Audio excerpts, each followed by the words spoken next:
नाज़रीन, अपने हर व्लॉग में अर्ज़ करता हूँ कि चोलिस्तान के लिए नहरें निकालने का मामला पीपल्स पार्टी की मुनाफिकाना सियासत का नुक्ता अंजाम बनता जा रहा है। हर रोज़ इन नहरों से जुड़े ऐसे वाक़यात हो रहे हैं जो कौम की तशवीश में इजाफा कर रहे हैं। अब खबर आई है कि कराची बार एसोसिएशन के सदर आमिर नवाज वड़ाइच साहब पर कातलाना हमला हुआ है। नामालूम अफराद ने उन पर हमला किया है और खुशकिस्मती से उनकी जान तो बच गई है, अलबत्ता वो शदीद जख्मी है। आमिर नवाज वड़ाइच ने इस हमले के बाद एक वीडियो बयान जारी किया है जिसमें नजर आ रहा है कि वो खून में लथपथ है। उनका कहना यह है कि वो 6 नहरों के मामले पर पीछे नहीं हटेंगे। उन्होंने कहा कि खुद पर होने वाले हमले की FIR भी नहीं कटाएंगे। नहरों की तामीर न रोकी गई तो 72 घंटे में सिंध के बॉर्डर को सील और ट्रेनें रोक देंगे। आमिर नवाज वड़ाइच ने 26वीं आईनी तरमीम के खिलाफ 12 मार्च को वकला कन्वेंशन भी तलब कर रखा है नाज़रीन, और इससे पहले इन पर नामालूम अफराद ने हमला कर दिया, बहुत सारे सवालात खड़े कर दिए।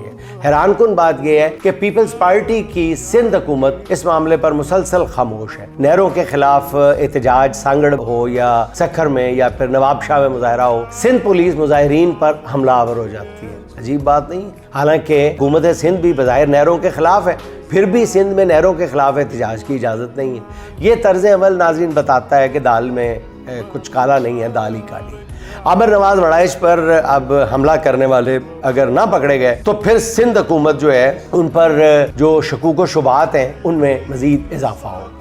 पीपल्स पार्टी ने अब भी मुनाफिकत से नाज़रीन काम चलाने की कोशिश की तो उसकी सियासत जो है वो दरिया सिंध के अंदर ही मेरा ख्याल है फना के घाट उतर